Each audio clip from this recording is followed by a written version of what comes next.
Olá a todos, enviamos o nosso abraço virtual aos queridos amigos do Centro Espírita Cristo Redentor. Neste momento, atendendo às organizações sanitárias, não só do nosso país, como de todo o mundo, estamos num momento de isolamento social. Mas se fisicamente não podemos estar próximos, sabemos que estamos ligados por fios invisíveis, que são os fios do afeto. E através desses fios, nós compartilhamos as nossas melhores energias, a fim de que Deus continue nos auxiliando, para que tenhamos sempre equilíbrio, harmonia, paz interior para passarmos por esses momentos. Agradecemos também a Deus pelas ferramentas tecnológicas, pelo mundo virtual, que nos permite então entrarmos em contato com todos. E agradecidos então pela sua assistência, é que pedimos a Ele que continue a nos abençoar. Hoje iremos fazer alguns comentários a respeito do capítulo 8, intitulado Ansiedades, do livro Pão Nosso. É um livro do Espírito Emmanuel, pela psicografia de Francisco Cândido Xavier. Neste capítulo, Emmanuel vai nos falar a respeito da ansiedade, colocando nos termos da precipitação, dos momentos, então, em que a criatura humana se antecipa dentro dos fatos. Ele não aborda aqui o transtorno de ansiedade, tão bem catalogado pelas ciências psíquicas e psicológicas.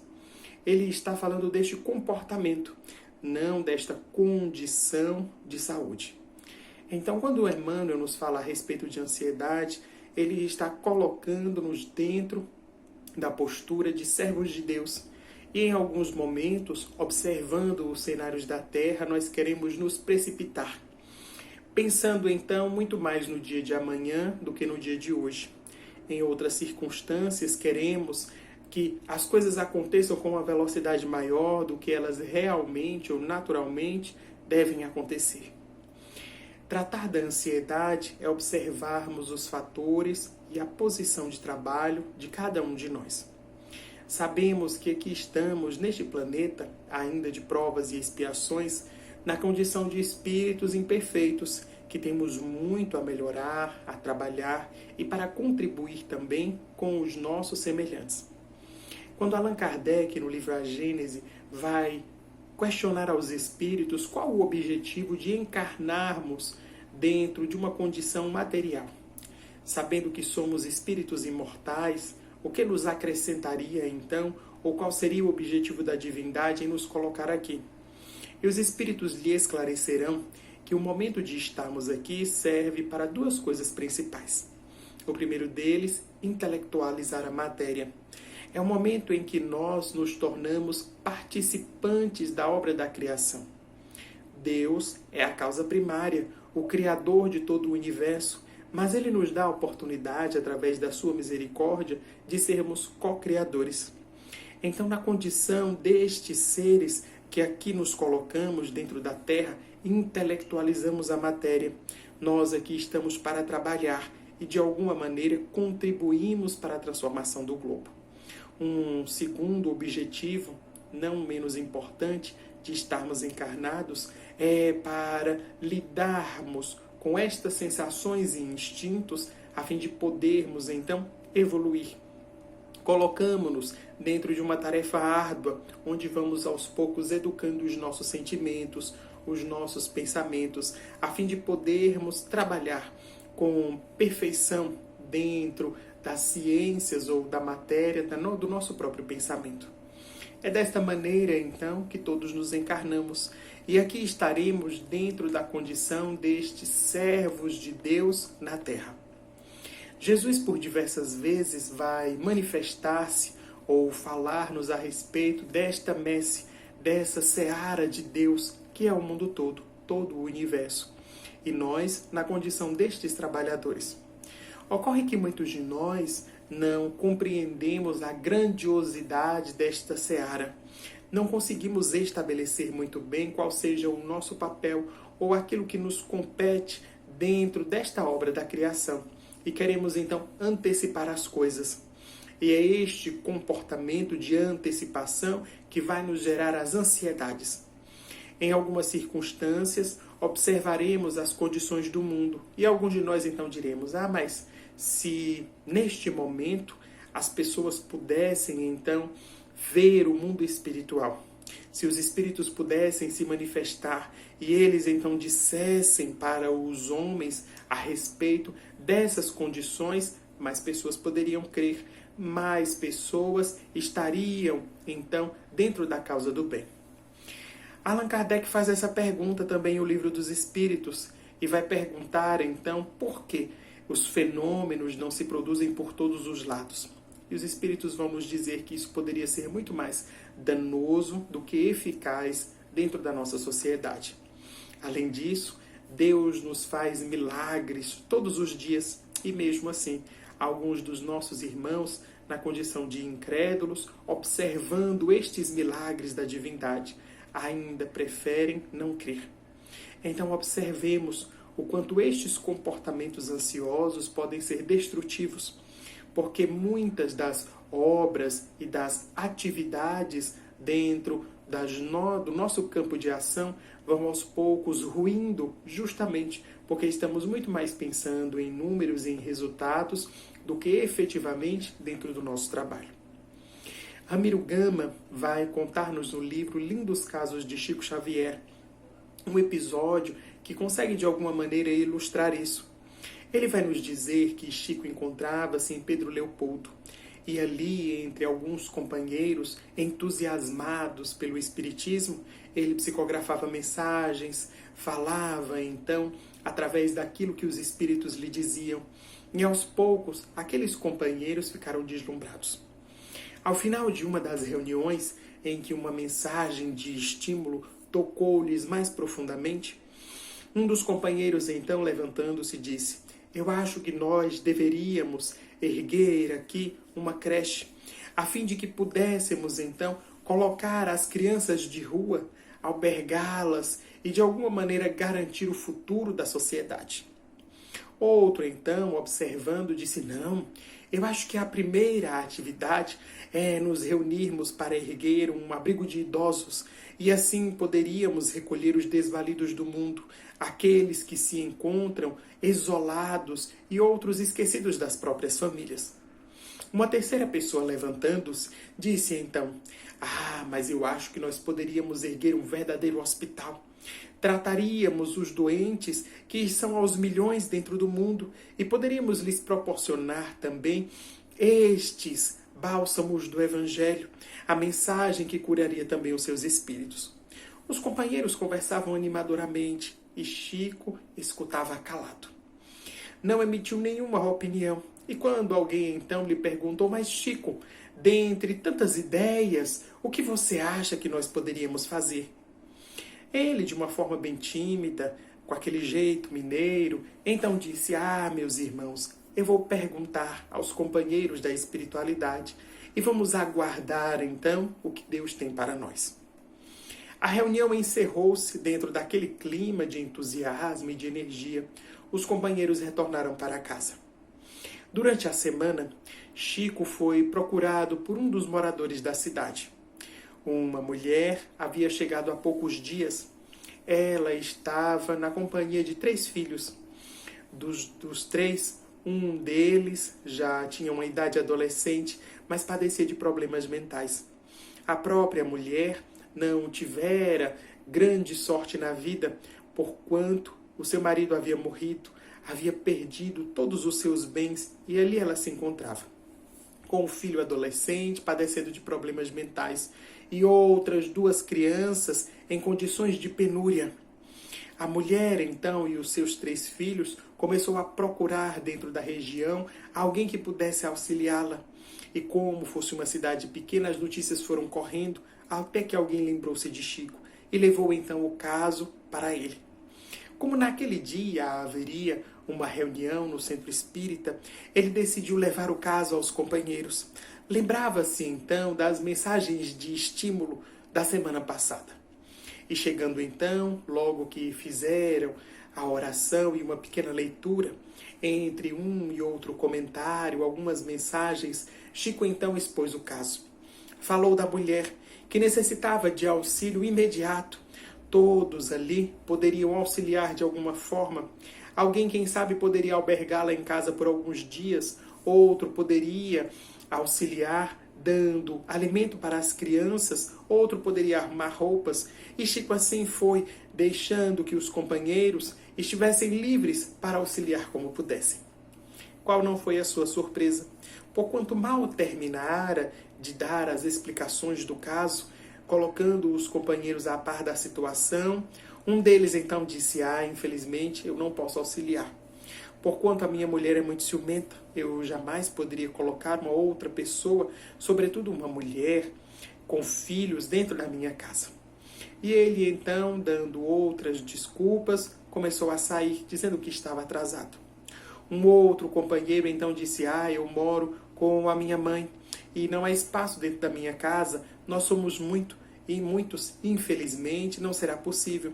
Quem sabe na próxima reunião podemos trazer algum pouco de alimento. Foi então desculpando-se e despediu-se. Um terceiro companheiro, observando a situação, disse: infelizmente, eu não tenho recursos, eu mesmo não poderia auxiliar, então, infelizmente, verei com outros amigos o que posso fazer. E foi-se então. Chico foi percebendo que os companheiros, um a um, davam-lhe ali as justificativas para não poder auxiliar. E ao final da reunião, ele estava sozinho. Decidiu então recolher a mulher à sua própria casa. Com penúria, dividiu o seu próprio pão, mesmo a contragosto dos seus familiares, que não conseguiam entender como ele, sendo alguém com parcos recursos financeiros, estaria dividindo com outros que tinham menos do que ele. Aquela história consegue nos dar a sensação ou a ideia exata do que seja a ansiedade. Aqueles mesmos companheiros que na reunião passada faziam planos grandiosos para a pequena Pedro Leopoldo, agora, diante do serviço iminente que aparecia diante deles, estavam totalmente amordaçados, paralisados, porque não poderiam auxiliar. Observamos então que tudo tem o seu momento. Todas as coisas terão a sua exata razão de acontecer, como também Deus colocará cada uma delas no momento adequado para que cada um de nós tenha as possibilidades de agir. Dentro dos arraiais espíritas, nós acostumamos-nos a escutar alguns companheiros que dizem: Deus não coloca fardos pesados que um ombro não consegue carregar. Isto nos dá, então, a exata medida do que seja a soberana inteligência. Quando em O Livro dos Espíritos lemos que Deus é a causa primária, a inteligência suprema de todas as coisas, nós ali conseguimos observar que Deus está acima de todos, mas às vezes nos esquecemos disso. Então, diante de algumas situações, acreditamos que a nossa opinião ou a nossa vontade fosse melhor do que a vontade de Deus. Ou mesmo que os nossos planos pudessem ser mais perfeitos do que os planos do Criador. Jesus nos falará disso no Evangelho de Mateus, no capítulo 6, quando diz então que a cada dia basta o seu mal. Ele então nos pede para vermos os pássaros que voam no céu. Eles não constroem casas, eles não ajuntam, mas Deus lhes dá o alimento todos os dias. Ele nos pede para observarmos os lírios do campo, que não tecem, não fiam, mas se vestem lindamente, porque o nosso Pai que está nos céus os reveste então de beleza. Então nos colocará a respeito da providência divina que requer de nós o nosso trabalho. É óbvio que estes pássaros que não ajuntam precisam voar para encontrar o alimento, mas Deus colocará o alimento a seu alcance. É óbvio que o lírio que não tece a sua própria roupa terá que buscar na terra os nutrientes adequados para que a sua beleza possa expressar-se. Então é a lei de trabalho, aliada então à providência divina. Todos nós estaremos dentro da mesma situação. Então é necessário acreditarmos, confiarmos na providência divina que não nos desampara em situação alguma, mas é necessário também trabalharmos. Observemos os momentos atuais em que vivenciamos então uma pandemia. Os órgãos de saúde nos recomendarão que neste momento uma medida simples é a mais eficaz para que possamos evitar o colapso da saúde, evitar então maiores consequências danosas a toda a população. É a medida do isolamento social. Basta então que saiamos de casa apenas nos momentos que sejam extremamente essenciais. Basta isso, isolarmos-nos dentro dos nossos lares, não mantermos contato com outras pessoas. Quando sairmos, tomarmos as medidas adequadas, apenas isso. Pode, então, causar os efeitos benéficos para contermos a propagação do vírus, para que algumas pessoas nem sequer tenham contato com ele e outras que tiverem contato puderem, então, encontrar vagas dentro dos serviços de saúde. Pode parecer muito pequeno, mas tem um valor grandioso. É então esta medida do nosso trabalho e da providência divina. Neste momento no qual estamos conversando aqui, há cientistas, médicos, pesquisadores desdobrando-se para encontrarem a melhor forma de combatermos o vírus. Então, eles trabalham, estão ali assessorados pela providência divina.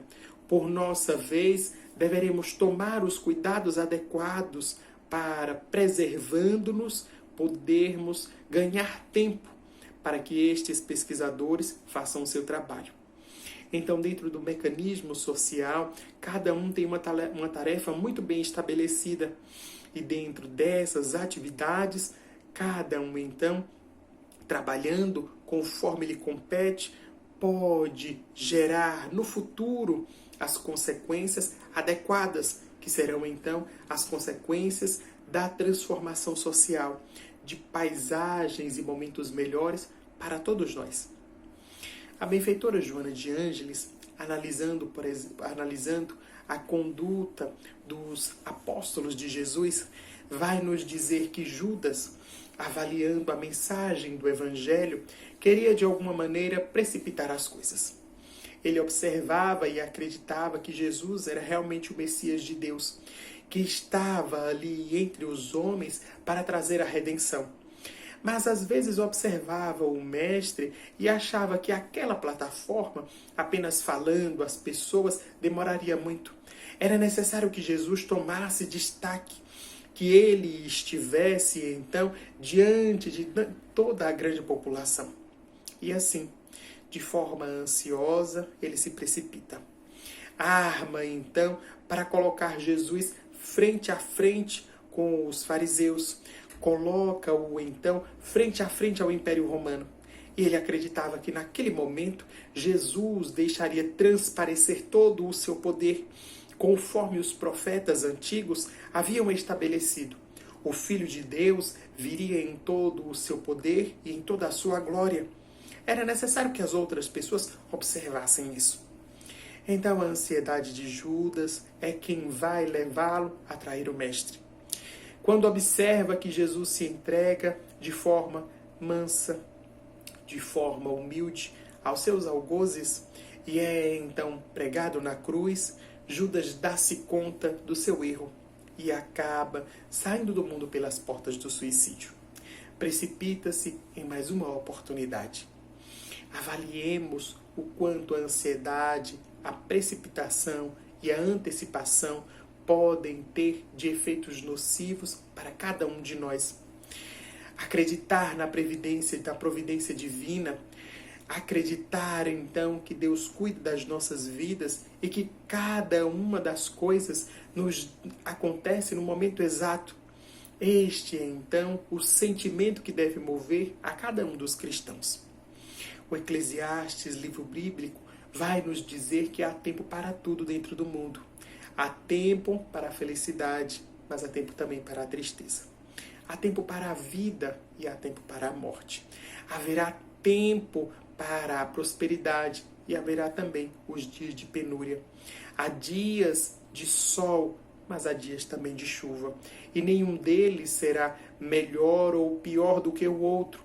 Todos eles estão colocados por Deus dentro das suas condições, que são as condições adequadas para o crescimento de cada um de nós.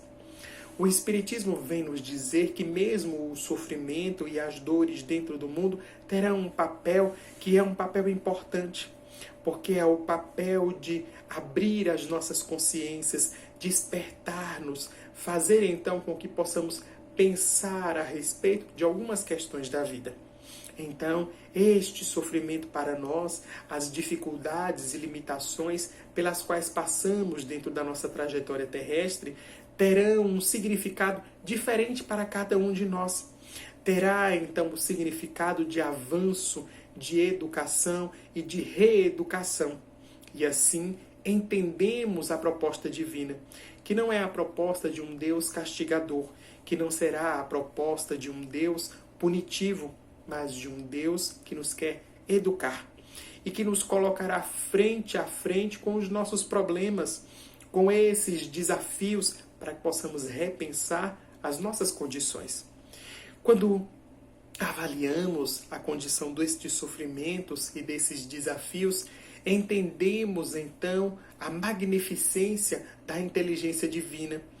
Entendemos que Ele estará conosco em todas as situações e que, se nós não tivéssemos ou não passássemos por desafios, também não teríamos a oportunidade de crescer, de pensar em como agimos diante das situações adversas. Então, as adversidades na vida terão também o seu papel. Não poderemos manter ou nutrir as experiências ou a expectativa simplesmente de que todos os dias fossem positivos, de que todas as situações fossem então risonhas para nós, porque elas não conseguiriam nos trazer este crescimento, não teriam os desafios para nos fazer florescer. Então, a proposta do Espiritismo será a proposta de entendermos o que acontece conosco, tanto as coisas que avaliamos como positivas, como aquelas outras avaliadas quanto negativas. Tanto aquelas que para nós significarão as situações tranquilas, como aquelas outras que são os embates, os testes ou mesmo os desafios do nosso dia a dia serão importantes. A nossa tarefa será sempre a tarefa de auxiliar, de pensar no bem e trabalhar dentro do amor. Desta forma, estaremos cumprindo as nossas atividades, estaremos desempenhando as nossas tarefas dentro do mundo, sem nos preocuparmos com o dia de amanhã. Relembrando Jesus, a cada dia basta o seu mal. Então, é necessário trabalharmos dentro da perspectiva do futuro, que é a perspectiva do reino de Deus que se implanta entre as criaturas, mas trabalhar pensando no hoje.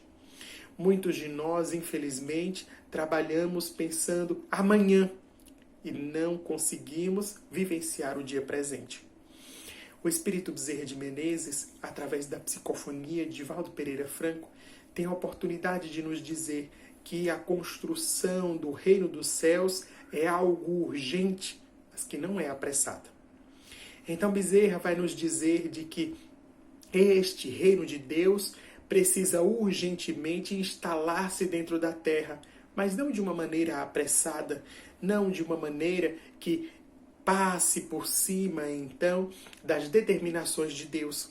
É no seu momento adequado, é no momento, então, propício, mas com urgência, para que entendamos a sua importância, sem ser, contudo, apressado. Então, quando Emmanuel nos falará das ansiedades, ele está nos dizendo da maneira como avaliamos o nosso papel, como pensamos na vida, como então entendemos a nossa função de servos de Deus. Jesus, enquanto entre os homens, avaliava as possibilidades do futuro, falava da verdade e expressava entre as criaturas o amor de Deus que nunca terá fim, mas trabalhava dentro do presente. As suas palavras nos servem até hoje e conseguem então estimular as nossas mentes, porque são as palavras de vida eterna, porque serão as palavras que estão baseadas dentro da verdade divina. Mas estas mesmas palavras podem ser aplicadas a cada um dos nossos dias, a cada um dos nossos momentos. Então, a mensagem do Evangelho será a mensagem do amor que se expressa em todas as circunstâncias, do amor que nos convida para sermos estes ceareiros desse trabalho, os ceareiros, então, que compreendem a missão e a tarefa de trabalharmos hoje e sempre dentro da proposta da redenção do mundo. Sabemos que estes são momentos de transição, dias, então, como Allan Kardec vai estabelecer em um livro A Gênese, a Era Nova, colocando-nos de que maneira essa transição da humanidade ocorre e como, então, teremos a possibilidade de vivenciar estes dias. Não são grandes cataclismas que conseguem, então, transformar a humanidade de um dia para o outro, mas é um conjunto de fatores, não apenas os fatores ambientais, não apenas as revoluções tecnológicas, não apenas os momentos em que o ser humano repensa as suas atitudes, mas a transformação ocorre com todas estas coisas. Allan Kardec vai nos dizer, então, que para o mundo ser transformado, é necessário que as criaturas que estão dentro dele também sejam criaturas novas, criaturas transformadas, criaturas que observam, então, as possibilidades de crescer dentro de outras formas. Então, são criaturas com uma visão nova. Estamos passando por dias que são difíceis. São dias que muitos de nós nunca poderíamos imaginar e que nos fazem repensar qual é o nosso papel no mundo. Quais são as nossas prioridades, o que é importante para nós. Dentro destes dias, deveremos guardar sempre a fé em Deus. Deveremos guardar sempre a esperança e a certeza da providência divina. Não podemos antecipar as coisas. Tudo ocorre dentro do tempo pré-estabelecido pela divindade. Como dizemos, nenhuma folha cai de uma árvore que não seja do conhecimento divino, sem que tenha a sua autorização. Então, se passamos por estes momentos, eles também estarão calculados, catalogados por essa previdência. Essa providência que aos poucos cuida de cada uma das coisas. Se por um lado observamos as situações negativas do número de pessoas contaminadas, de outros tantos que acabam morrendo, de vários setores e pessoas dentro da nossa sociedade que estão sobrecarregados, observaremos que iniciativas de amor também nascem. Quantas pessoas estão estabelecendo fatores novos para a solidariedade? Quantos outros dos nossos companheiros estaremos utilizando estes momentos para vivenciarmos mais a vida familiar, para estreitarmos os nossos laços, para contribuirmos dentro das outras áreas de transformação da humanidade. Então é Deus que se utilizará mesmo destes momentos que para nós têm um impacto negativo, mesmo dessas situações que para nós são afligentes, para promover também a modificação do ser humano, o crescimento humano e o despertar das nossas consciências. É assim que entendemos o quanto Deus está conosco e devemos confiar na sua providência.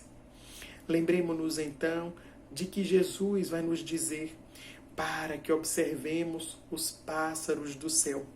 Esses pássaros que não ajuntam, que não guardam, mas Deus os alimenta todos os dias.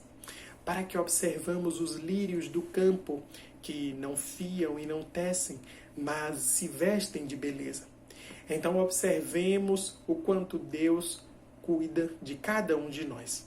Porquanto disse Jesus, nós, enquanto criaturas humanas, valemos muito mais do que esses pássaros e valeremos muito mais do que estes lírios.